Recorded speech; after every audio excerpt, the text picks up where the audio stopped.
প্রিয় মুসলমান ভাইরা আমার, কোন বাচ্চা যখন মায়ের কাছে একটা জিনিস চায়, একবার চাইলে হয়তো মা নাও দিতে পারে, দুইবার চাইলে মা নাও দিতে পারে, তিনবার চাইলে মায়ের মনে দয়া হয়ে যায়, মায়া হয়ে যায়। আমার ছেলেটা আমার কাছে এই খাবারটা চায়, আমার কাছে টাকা চায়, আমার কাছে পয়সা চায়, আমার কাছে জামা চায়। মায়ের মনে মায়া দয়া হয়ে গিয়ে সন্তানের জন্য টাকা খাবারের ব্যবস্থা করে দিতে পারে। রব্বুল আলামিন বললেন, ও গোলাম শোনো শোনো, আমি রব্বুল আলামিন জানিয়ে দিলাম, তোমার মায়ের কাছে একবার চাইবে, দুইবার চাইবে, তিনবার চাইবে, তিনবারের বারে তোমার মা নাও ফেরত দিতে পারে, কিন্তু আমি রব্বুল আলামিন জানাই দিলাম 100 গুণ মায়াটাকে, এক ভাগটাকে দুনিয়ার মানুষের জন্য ছেড়ে দিলাম। কত গুণ মায়া? 100 গুণটাকে এক ভাগ দুনিয়ার মানুষের জন্য দিলাম। মানুষের মনে যদি এত মায়া হয়ে যায়, এত দয়া হয়ে যায়, আমি রব্বুল আলামিন জানিয়ে দিলাম, গোলাম যখন আমার কাছে দুটো হাত তুলে চোখের পানি ঝরায় কান্না করে বলে, আল্লাহ আমার মতো গুনাহগার এই জমিনে কেউ নাই, আমার মতো পাপী এই জমিনে কেউ নাই, আমার মতো অসহায় কেউ নাই, আল্লাহ তুমি আমাকে রুজির ব্যবস্থা করে দাও, সম্মানের ব্যবস্থা করে দাও, আল্লাহ তাআলা তুমি আমাকে ইজ্জতের সঙ্গে বাঁচিয়ে রাখো। আল্লাহ বললেন, বান্দা তোর চাইতে দেরি, আমি আল্লাহ দিতে দেরি করি না। সুবহানাল্লাহ বলা যাবে? সুবহানাল্লাহ বলবেন না? চাইতে দেরি পাইতে দেরি হয় না। এজন্য প্রিয় মুসলমান ভাইয়েরা, চাইবো একজনের কাছে, সবাই বলেন তিনি কে? আল্লাহর কাছে চাইলে পাওয়া যায়, আল্লাহর কাছে বললে পাওয়া যায়। আল্লাহ রব্বুল আলামিন বলেন, ও পৃথিবীর বান্দা গোলাম শুনে রাখো, আমি রব্বুল আলামিন জানিয়ে দিলাম, বান্দা যখন আমার কাছে চাইবে আর আমি আল্লাহ বান্দাকে না দিয়ে খালি হাতে ফেরত দিতে আমি আল্লাহ লজ্জা পাই। সুবহানাল্লাহ বলেন। আল্লাহ আমার রব, এই রবি আমার সব, আল্লাহ আমার রব, এই রবি আমার সব, দমে দমে তনু মনে তারি অনুভব, আল্লাহ আমার রব, এই রবি আমার সব, দমে দমে তনু মনে তারি অনুভব, আল্লাহ আমার রব, এই রবি আমার সব। লিল্লাহি তাকবীর, নারে তাকবীর। আমার প্রিয় মুসলমান ভাইরা আমার, এজন্য চাইবো কার কাছে? সবাই বলেন কার কাছে? কোনো কিছু হলে চাইবো কার কাছে? আল্লাহর কাছে চাইতে হবে। প্রিয় মুসলমান ভাইরা আমার, এক রুটিওয়ালা এমন করে তিনি রুটি করেন আর এমন করে আস্তাগফিরুল্লাহর আমল করেন। নবীজির হাদিস থেকে পাওয়া যায়, একটা হাদিস এসেছে, ইমাম এমন করে হাম্বল রাহমাতুল্লাহি আলাইহি, 4 ইমামের এক ইমাম, ইমাম হাম্বল রাহমাতুল্লাহি আলাইহি, তিনি এই ঠান্ডার সময় একটা মসজিদে মাগরিবের সালাত আদায় করার জন্য গিয়েছেন। কোন ইমাম? ইমামে হাম্বল রাহমাতুল্লাহি আলাইহি। প্রিয় মুসলমান ভাইরা আমার, ইমামে হাম্বল রাহমাতুল্লাহি আলাইহি ইশার সালাত আদায় করলেন। সালাত আদায় করবার পর তিনি করেন কি, মসজিদে একটা কোনায় বসে পড়েছেন। আর মসজিদের মাতোয়াল্লি বলছেন, মুরব্বী বাড়ি কোথায়, কোথা থেকে এসেছেন? ইমাম হাম্বল রাহমাতুল্লাহি আলাইহি বলছেন, বাবা আমার অনেকটা দূরে বাড়ি, আমি আজকে যেতে পারবো না, আমি একটু মসজিদে অবস্থান করব। অনেক দূরে বাড়ি, যেতে পারবো না, অনেক কষ্ট করে এসেছি বাবা। এমন করে মসজিদের মাতোয়াল্লি বলছেন, না থাকা যাবে না, বেরিয়ে যান। কোথায় বাড়ি আপনাকে চিনি না, জানি না, আপনাকে এই মসজিদে থাকতে দেওয়া যাবে না। এরকম সমাজে আমাদের একটা মসজিদে আসে না নাই? ঘটে কি ঘটে না? কথা বলেন। প্রিয় মুসলমান ভাইরা আমার, ইমামে হাম্বল রাহমাতুল্লাহি আলাইহি বুড়া মানুষ, হাতে একটা ব্যাগ, হাতে একটা পুটলি নিয়ে বেরিয়ে গেলেন। টুকটুক করে গভীর রাত্রে ইশার সালাত আদায় করে এক রাস্তা দিয়ে চলছেন। চলতে চলতে দেখতে পাওয়া গেল একটা বাজারের মধ্যে চলে গেলেন। বাজারের মধ্যে যাওয়ার পর দেখতে পাওয়া গেল ওই বাজারে একটা রুটি দোকানদার, সে রুটি ছেঁকে আর এমন করে রুটি পাত্রে রাখেন। মুসলমান ভাইরা আমার, ইমামে হাম্বল রাহমাতুল্লাহি আলাইহি তিনি করেন কি, তিনি ওই রুটিওয়ালার কাছে গিয়ে বলছেন, ও রুটিওয়ালা বাবা, যুবক তোমার কাছে একটা কথা বলতে চাই। যুবক বলছেন, কি কথা বলবেন বলুন। বলছেন, বাবা আমি বড্ড বুড়ো মানুষ, আমার কষ্ট হচ্ছে, আমার ঠান্ডা লেগেছে, তোমার এই আগুনের পাশে বসে বসে যদি আমি কি আগুন তাপাই, তোমার কি অসুবিধা আছে নাকি? মুসলমান ভাইরা আমার, এই কথা বলবার পর যুবক বলছেন, যুবক শোনাচ্ছেন, মুরব্বী আমার কোনো অসুবিধা নাই, আমার কোনো অসুবিধা নাই, আপনি থাকুন না। প্রিয় মুসলমান ভাইরা আমার, নবীজির হাদিস এসেছে নবীজির জীবনে কোনো গুনাহ ছিল না, কোনো পাপ ছিল না। নবীজি হলেন নিষ্পাপ, নবী হলেন বেগুনাহ, নবী হলেন মাসুম। যার পেশাব পাক, যার পায়খানা পাক, যার রক্ত পাক, যিনি পাক নবীজি সাল্লাল্লাহু আলাইহি সাল্লাম, বিশ্ব নবী সাল্লাল্লাহু আলাইহি সাল্লাম, তিনি 100 বার করে তওবা পড়ার আমল করতেন। কত বার করে? 100 বার করে তওবা পড়তেন। নবী বললেন, ও দুনিয়ার মানুষেরা, আমি বিশ্ব নবী মুহাম্মদ রাসূলুল্লাহ সাল্লাল্লাহু আলাইহি সাল্লাম তোমাদেরকে একটা আমল শিখিয়ে যাই। তোমরা প্রতি সালাত ফরজ নামাজের পরে এমন করে তোমরা তওবা আস্তাগফিরুল্লাহ বেশি বেশি আমল করবে। আস্তাগফিরুল্লাহ আমল করলে খুশি হবে একজন, তিনি কে? কিসের আমল? আস্তাগফিরুল্লাহর আমল। প্রিয় মুসলমান ভাইরা আমার, নবীজি প্রতি ওয়াক্তে ওয়াক্তে 70 বার করে তওবা ইস্তেগফারের আমল করতেন। কত বার? 70 বার। বিশ্ব নবীর কোনো গুনাহ ছিল না, বিশ্ব নবী হলেন বেগুনাহ মাসুম। নবীজির কোনো পাপ ছিল না। যার পেশাব পাক, পায়খানা পাক, রক্ত পাক, তিনিও পাক। সেই পাক নবীজি 100 বার করে তওবা পড়তেন। কোন হাদিসে এসেছে, কোন হাদিসে 70 বার এসেছে নবীজি তওবার আমল করতেন, তওবা পড়তেন। বিশ্ব নবী বললেন, উম্মতেরা রে, তোমরা ফজর সালাতের পরে তোমরা এমন করে 70 বার তওবা আস্তাগফিরুল্লাহর আমল করবে। আমি নবীজি বললেন, তোমরা এই আমলটা করলে পরে তোমরা এমন করে তোমরা যে দোয়া করবে সেই দোয়াটা আল্লাহ রাব্বুল আলামিন কবুল করে নেবে। সুবহানাল্লাহ বলুন। প্রিয় মুসলমান ভাইরা আমার, কলিজার টুকরা বাবাজিরা আমার, নবীজির এই শেখানো আমলটা ওই যুবক আমল করতে লাগেন। ওই যুবক আমল করেন, এমত অবস্থায় দেখতে পাওয়া গেল ওই ইমামে হাম্বাল রাহমাতুল্লাহ আলাইহি তিনি মসজিদ থেকে বেরিয়ে যুবকের দোকানের কাছে গিয়ে চুলার কাছে বসে আগুন পোয়ায় আর এমন করে মনে মনে তাসবিহ পড়ে, মনে মনে দরুদ পড়ে। কিন্তু যুবকটা এমন করে রুটি ছাঁকে আর ওই রুটি বেলে আস্তাগফিরুল্লাহ পড়ে। ওই যুবকটা রুটি ছেঁকতে যায়, আস্তাগফিরুল্লাহ পড়ে। যুবকটা রুটি ছাকার পরে পাত্রে রাখে, আবার আস্তাগফিরুল্লাহ পড়ে। তাহলে আস্তাগফিরুল্লাহ সব সময় পড়তে লাগেন। এমত অবস্থায় ইমাম হাম্বাল রাহমাতুল্লাহ আলাইহি জিজ্ঞাসা করলেন, ও বাবা যুবক, তোমাকে একটা প্রশ্ন করি। যুবককে জিজ্ঞাসা করা হলো। যুবক বললেন, করুন, কি প্রশ্ন আপনি করতে পারেন। এই কথাটা বলবার পরে দেখতে পাওয়া গেল যুবককে প্রশ্ন করা হলো, যুবক তুমি কেন আস্তাগফিরুল্লাহর আমল করো? প্রিয় মুসলমান ভাইরা আমার, এই আস্তাগফিরুল্লাহ, তুমি রুটি বেলো আস্তাগফিরুল্লাহ পড়ো, তুমি রুটিটাকে চুলার উপরে চাপাও আস্তাগফিরুল্লাহ পড়ো, রুটি ছাকা হয়ে গেলে পরে আবার রুটিটা পাত্রে রাখো আস্তাগফিরুল্লাহ পড়ো। ব্যাপারটা কি জানতে চাই। প্রিয় মুসলমান ভাইরা আমার, এই কথা বলবার পর যুবক বলতে লাগলেন, মুরব্বি আমার একটা এই আস্তাগফিরুল্লাহর নবীজির শেখানো আমল করবার পর আমি যে দোয়া করেছি, যে দোয়া চেয়েছি, সেই দোয়া রব্বুল আলামিন বিদ্যুৎ গতিতে আমার জন্য আল্লাহর দরবারে কবুল হয়ে গেছে। সুবহানাল্লাহ বলুন। মুসলমান ভাইরা আমার, যুবক বলছেন, মুরব্বি আমার একটা দোয়া এখনো পর্যন্ত কবুল হয় নাই। কটা দোয়া? সব কবুল হয়ে গেছে, একটা দোয়া। প্রিয় মুসলমান ভাইরা আমার, মুরব্বি জিজ্ঞাসা করলেন, কি দোয়া এখনো কবুল হয় নাই? প্রিয় মুসলমান ভাইরা, নবীজি বললেন, আস্তাগফিরুল্লাহর আমল করলে এমন অবস্থায় আল্লাহর দরবারে কবুল হয়ে যাবে। যে দোয়া করবে সেই দোয়াটা আল্লাহ কবুল করে নেবেন। ওই মুরব্বিটা শুনতে লাগে না, যুবকটা বলতে লাগে। যুবক বলছেন, মুরব্বি আমার একটা দোয়া এখনো পর্যন্ত কবুল হয় নাই। দোয়াটা হলো এই জামানার বড় ইমামে হাম্বাল রাহমাতুল্লাহ আলাইহি, এই জামানার বড় ইমামে হাম্বাল রাহমাতুল্লাহ আলাইহি, ওনার সঙ্গে সাক্ষাৎ করবার আমার মনের ইচ্ছা আছে, তামান্না আছে। ইমামে হাম্বাল রাহমাতুল্লাহ আলাইহির সঙ্গে সাক্ষাৎ ঘটে গেলে আমি যুবক রুটিওয়ালা, আমার জীবনটা ধন্য হয়ে যাবে, আমার কামনা, আমার ইচ্ছাটা পূরণ হয়ে যাবে। মুসলমান ভাইরা আমার, যুবকটা বলছেন আর ঝরঝর করে কান্না করে দিলেন। প্রিয় মুসলমান ভাইরা, ইমাম হাম্বাল রাহমাতুল্লাহ আলাইহি বলতে লাগলেন, বাবা যুবক, তুমি যে নবীজি শেখানো তরিকায় আমাল করেছো, আস্তাগফিরুল্লাহর আমল, ওই আস্তাগফিরুল্লাহর আমল করবার পর আল্লাহ পাক তোমার সব ইচ্ছা পূরণ করে দিয়েছে। শেষ ফাইনালের ইচ্ছাটা এটাও আল্লাহ পূরণ করে দিয়েছে।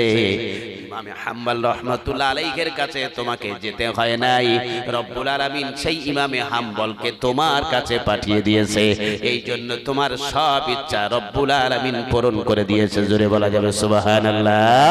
প্রিয় মুসলমান ভাইরা, এজন্য আস্তাগফিরুল্লাহর আমল করব ইনশাআল্লাহ। ইনশাআল্লাহ বলি, আমল করব ইনশাআল্লাহ। আস্তাগফিরুল্লাহর আমল করলে ফায়দা আছে না নাই? সবাই বলেন। প্রিয় মুসলমান ভাইরা আমার, এজন্য নামাজের পরে আস্তাগফিরুল্লাহর আমল করবেন। নামাজের পরে আস্তাগফিরুল্লাহর আমল করলে আল্লাহ খুশি হয়ে যান। হযরতে আলী রাদিয়াল্লাহু তাআলা আনহু নবীজির জামাতা শেরে খোদা হযরতে আলী রাদিয়াল্লাহু তাআলা আনহু তিনি একটা যুদ্ধের ময়দানে গেছেন। যুদ্ধের ময়দানে গিয়ে বেঈমানদের সঙ্গে তুমুল ভাবে লড়াই করছেন, যুদ্ধের ময়দানে যুদ্ধ করছেন। এমন করে কত বেঈমানকে তারা দুনিয়া থেকে হযরতে আলী রাদিয়াল্লাহু তাআলা আনহু দুনিয়া থেকে মিটিয়ে দিয়েছেন। হযরতে আলী রাদিয়াল্লাহু তাআলা আনহু এমত অবস্থায় বেঈমানের পক্ষ থেকে হযরতে আলীর শরীরে 3 থেকে 4টে তীর এমন করে নিক্ষেপ করলো। তীর নিক্ষেপ করবার পর হযরতে আলী রাদিয়াল্লাহু তাআলা আনহু নবীজির জামাতা এমত অবস্থায় আস্তে আস্তে যুদ্ধের ময়দান কমপ্লিট হয়ে যাবার পর নবীজির কাছে হাজির হয়ে গেলেন। ইয়া রাসূলুল্লাহ, আমি শেরে খোদা আলী এমন করে যুদ্ধের ময়দানে আমার হাত দিয়ে বেঈমানকে দুনিয়া থেকে মিটিয়ে দিয়েছি, কিন্তু আমার শরীরে 3 থেকে 4টে তীর নিক্ষেপ করেছে বেঈমানের পক্ষ থেকে। ইয়া রাসূলুল্লাহ, এই যন্ত্রণা জ্বালা আমি আলী আর সইতে পারি না। নবীজি বললেন, সাহাবী ওই আলী শরীর থেকে তীরগুলো বার করে দাও।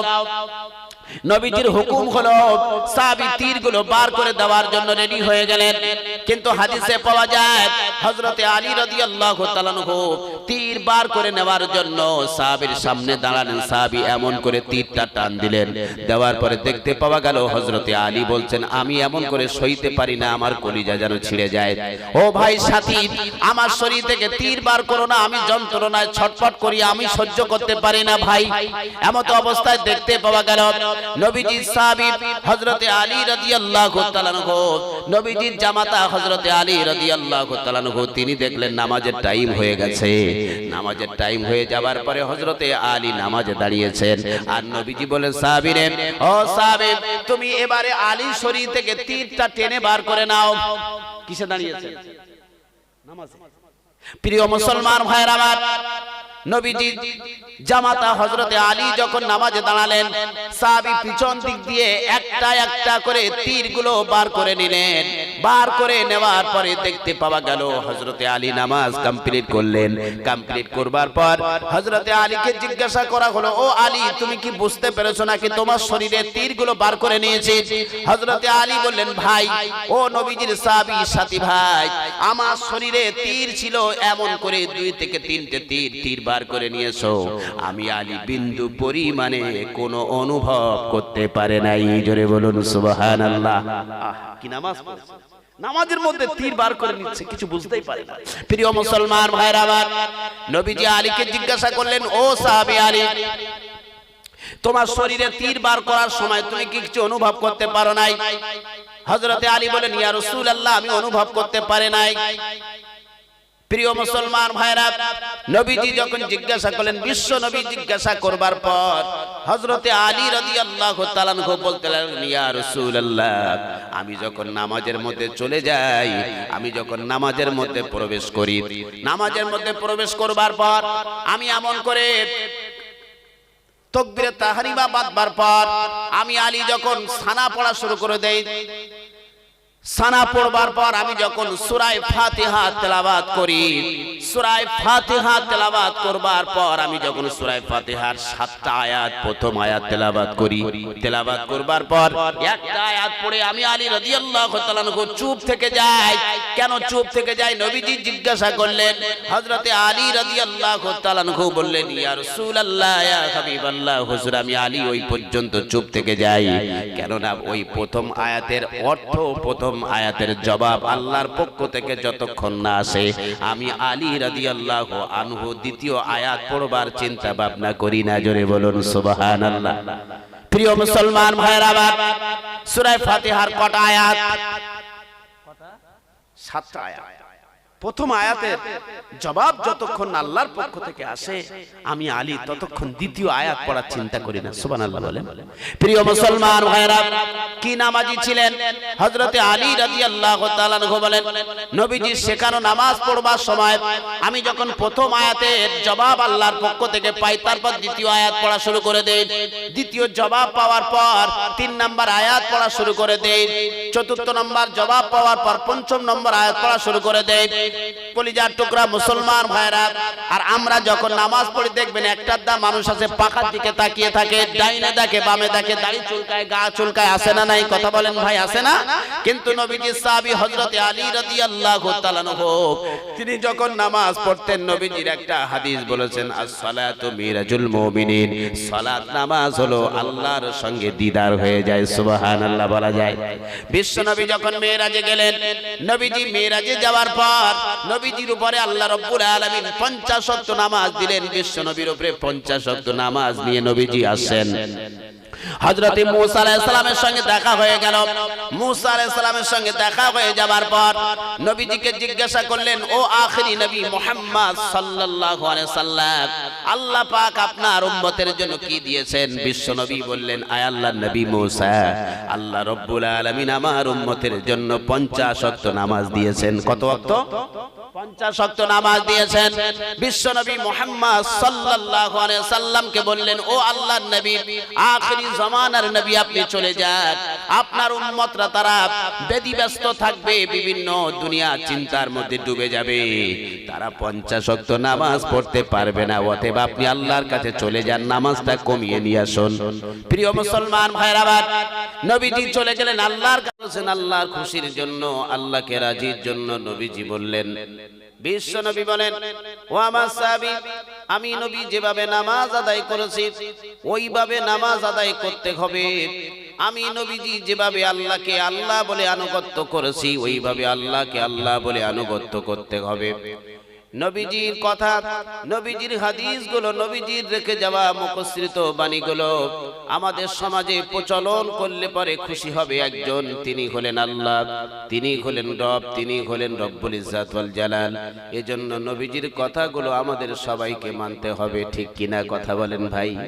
বিশ্বনবী এমন ভাবে নামাজ পড়েছেন, বিশ্বনবী যেভাবে নামাজ পড়েছেন, নবীজি যখন নামাজে দাঁড়াতেন, নবীজি দাঁড়ানো নামাজের ভিতরে নামাজে যখন চলে যেতেন, এত লং টাইম ধরে নামাজ পড়তেন, লং টাইম ধরে রুকু করতেন, সিজদা করতেন, লম্বা কিরাত তেলাওয়াত করতেন।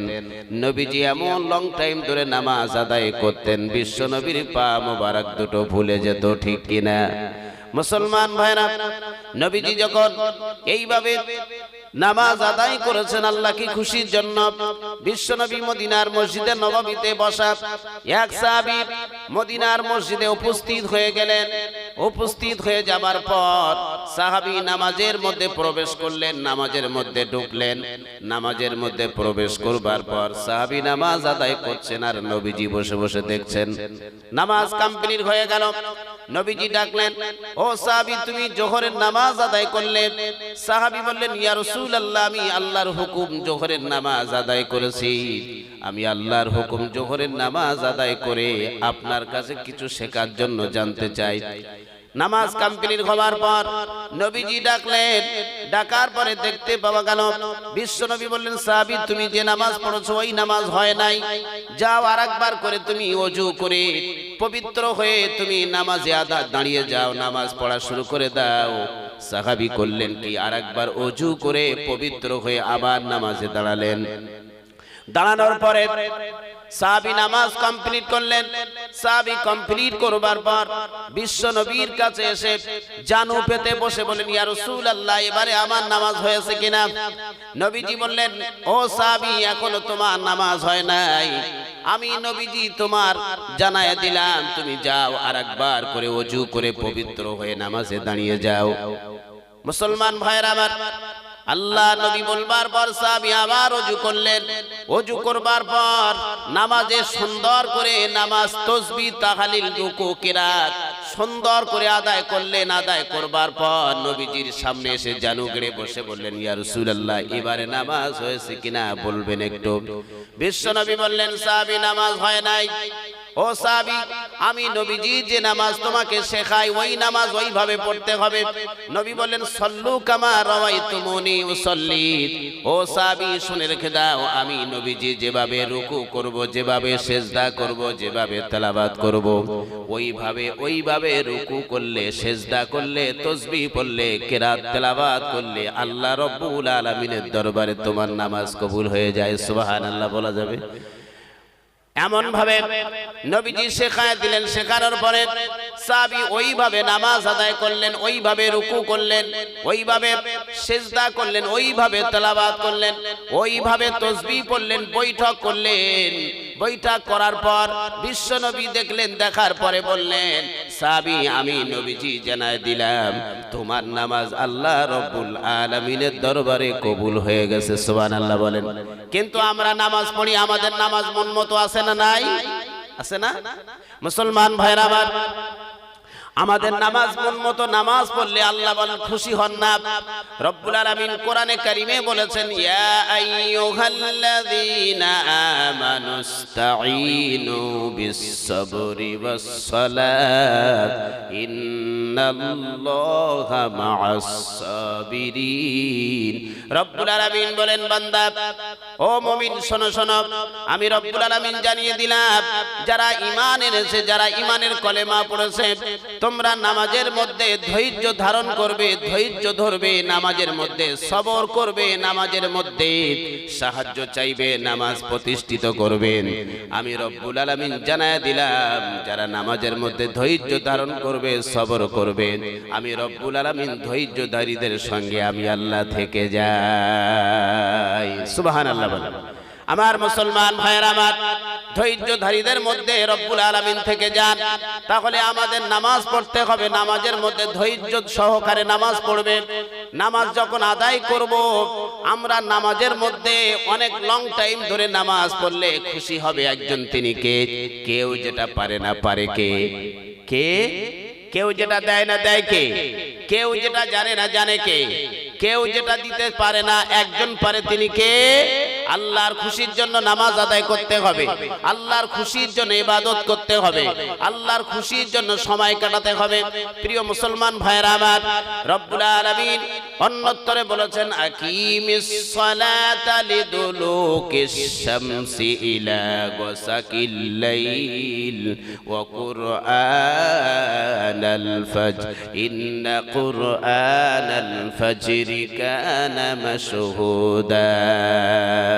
রব্বুল আলামিন বলেন, মুমিন শোনো শোনো, তোমরা যখন নামাজ পড়বে এমত অবস্থায় আমি রব্বুল আলামিন তোমাদেরকে জানায় দিলাম, সূর্য যখন এমন করে পশ্চিমে ঢলে যাবে, সূর্যাস্ত হয়ে যাবে, তোমরা মাগরিবের নামাজ আদায় করে নেবে আর নামাজ পড়বে। আমি রব্বুল আলামিন তোমাদেরকে জানায় দিলাম রাতের কিছু অংশ যখন পেরিয়ে যাবে, গাঢ় পর্যন্ত চলে যাবে, তোমরা ইশার নামাজ পড়ে আমি রব্বুল আলামিন জানায় দিলাম তোমরা সারা দিনের নিদ্রা, শরীর নিদ্রা, দেহ নিয়ে তোমরা আরাম করবে।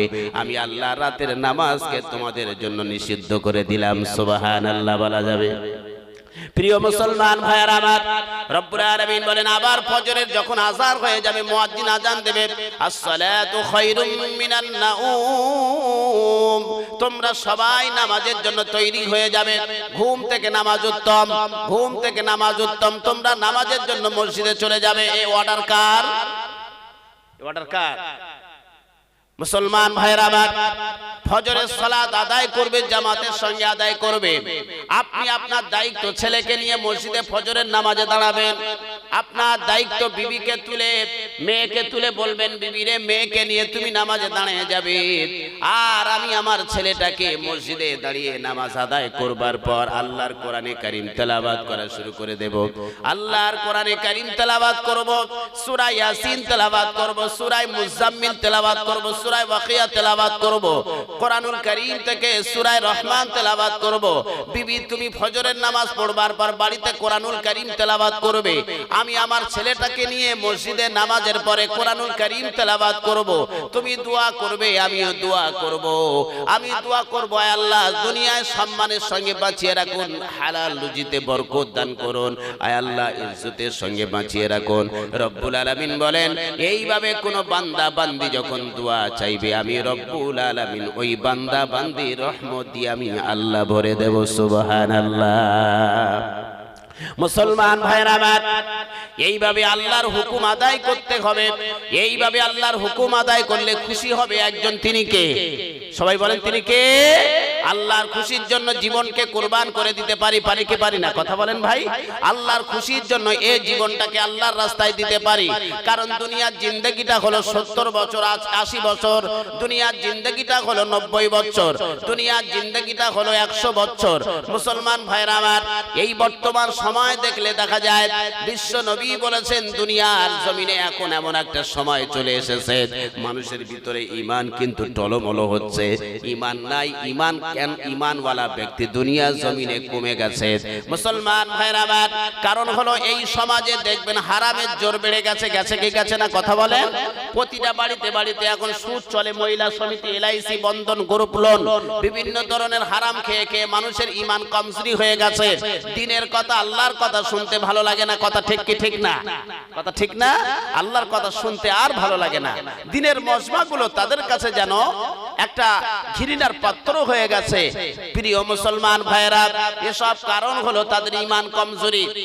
কলিজার টুকরা মুসলমান ভাইরা আমার, বিশ্ব নবীর উপরে যখন আল্লাহ রাব্বুল আলামিন কোরআনুল কারীম নাযিল করলেন, আল্লাহ পাক বলে দিলেন, হাবিব আপনার দায়িত্ব হলো আমার কথাগুলো দুনিয়ার জমিনে প্রচার করা, আমার বান্দাদের কাছে শোনানো, আমার বান্দাদের শোনানোর দায়িত্ব। আর আমি আল্লাহ আমার বান্দাদের হেদায়েত দিয়ে আমার কোলে তুলে নেবার দায়িত্ব আমার। জোরে বলুন সুবহানাল্লাহ। মুসলমান ভাইরা আমার, তাহলে রব্বুল আলামিন বলেছেন, তোমরা ফজরের সালাত আদায় করবে। সালাত আদায় করবার পর তোমাদের দায়িত্ব হলো কোরআনে কারীম মুখস্থ করবে। তোমরা মুখস্থ করার দায়িত্ব, পড়ার দায়িত্ব তোমাদের। আর আমি রব্বুল আলামিন আমার দায়িত্ব হলো তোমাদেরকে স্মৃতি শক্তির মধ্যে, দিলের মধ্যে, এমন করে হৃদয়ের মধ্যে ঢুকিয়ে দেওয়ার দায়িত্ব আমার। কিন্তু মুসলমান ভাইরা আমার, ফজরের নামাজের পরে কোনো মানুষ যখন কোরআনুল কারীম তেলাওয়াত করে, রব্বুল আলামিন মুখস্থ করার দায়িত্ব আল্লাহর হাতে নিয়ে দেয়। জোরে বলা যাবে সুবহানাল্লাহ। আমাদের সমাজে হাফেজখানাগুলো যেগুলো আছে, ছেলেগুলো ফজরের সময় এমন করে সবক শোনায় কি শোনায় না? শোনায় না? ফজরের পর, ফজর নামাজের পর মুখস্থ কোরআনুল কারীম হুজুরদেরকে শোনায়। মুসলমান ভাইরা আমার, গোটা ভারতবর্ষের যত হাফেজখানা আছে, যারা হাফেজ হয় দেখবেন ফজরের পরে সবক দেয়। এই ভারতবর্ষের জমিনে, বাংলাদেশের জমিনে, পাকিস্তানের জমিনে, গোটা ভারতবর্ষে যারা কোরআনুল কারীম মুখস্থ করে ফজরের পরে হুজুরদেরকে সবক শুনিয়ে দেয়। 1 পৃষ্ঠা, 2 পৃষ্ঠা, 3 পৃষ্ঠা, 4 পৃষ্ঠা। মানে হলো বুঝতে হবে ফজরের সময় এত রব্বুল আলামিন একটা মানুষের স্মৃতি শক্তিটা পরিষ্কার করে দেয়। কেন জানেন? এক মুরব্বী বলেন, প্রিয় মুসলমান ভাইরা আমার, নবীজির হাদিস এসেছে ফজরের সময় কিন্তু দেখবেন নামাজিরা বেশি ঘোরাঘুরি করে। কথা ঠিক কি ঠিক না? কথা ঠিক না? নামাজিরা বেশি ঘোরাঘুরি করে। আর দুনিয়ার যত ধরনের লম্পট, হারামখোর, চিটিংবাজ, জোচ্চোর, ফেরেববাজ, মুনাফিক গুলো তারা কিন্তু ঘুমিয়ে থাকে। সেই 9টা 10টা না বাজলে ওঠে না। এজন্য প্রিয় মুসলমান ভাইরা, ডক্টরি ফর্মুলায় বলছেন ফজরের সময় উঠে যাবেন। ফজরের সময় উঠে যাওয়ার পরে একটু ঘোরাঘুরি করলে, একটু চলাফেরা করলে তোমার শরীরে রোগ ব্যাধি ব্যায়াম প্রতিরোধ ক্ষমতা বেড়ে যায়। তোমার শরীরে রোগ এমন করে তাড়াতাড়ি তোমাকে অ্যাটাক করতে পারে না। বিশ্বনবী বললেন, কোন মানুষ যখন ফজরের সালাত আদায় করে একটু হাঁটা চলা করে, একটু চলাফেরা করে, বিশ্বনবী বললেন আল্লাহর রহমত তার উপরে আল্লাহ পাক ঝরতে থাকেন। এজন্য প্রিয় মুসলমান ভাইরা, ফজরের সালাতের পরে কোরআনুল কারীম পড়লে মুখস্থ করিয়ে দেওয়ার দায়িত্ব আল্লাহ রব্বুল আলামিন নিয়ে নেয়। জোরে বলা যাবে সুবহানাল্লাহ। মুসলমান ভাইরা আমার, বিশ্বনবী আমার মুহাম্মদ রাসূলুল্লাহ সাল্লাল্লাহু আলাইহি ওয়াসাল্লাম কোরআনুল কারীম ফজরের পরে মুখস্থ করতে বলেছেন। এজন্য যারা মুমিন হবে, যারা ঈমানদার হবে, যারা মুসলমান হবে, আল্লাহর কথাগুলো, নবীজির কথাগুলো তাদের কাছে এমন করে জীবন আর প্রাণ দিয়ে মেনে নেবে। আল্লাহ বলেছেন, আল্লাহু লা ইলাহা ইল্লা হুয়া আলাইহি ওয়া আলাল্লাহি ফালইয়াতাওয়াক্কালিল মুমিনুন। আল্লাহ বলেন যারা মুমিন হবে, যারা ঈমানদার হবে, যারা মুমিন হবে, তাদের দায়িত্ব, তাদের জিম্মায় আমি আল্লাহ রাব্বুল আলামিন নিয়ে নেই। আর যারা মুমিন হবে তারা বিশ্বাস করবে আমি আল্লাহ, আমাকে ছাড়া পৃথিবীর কাউকে বিশ্বাস করতে পারে না। যারা ঈমানদার হবে তারা আমি আল্লাহ, আমাকে ছাড়া পৃথিবীর কাউকে বিশ্বাস করাটা সম্ভব নয়। এজন্য ঈমানদারের কাজ হবে আল্লাহকে বিশ্বাস করা। কাকে বিশ্বাস করা?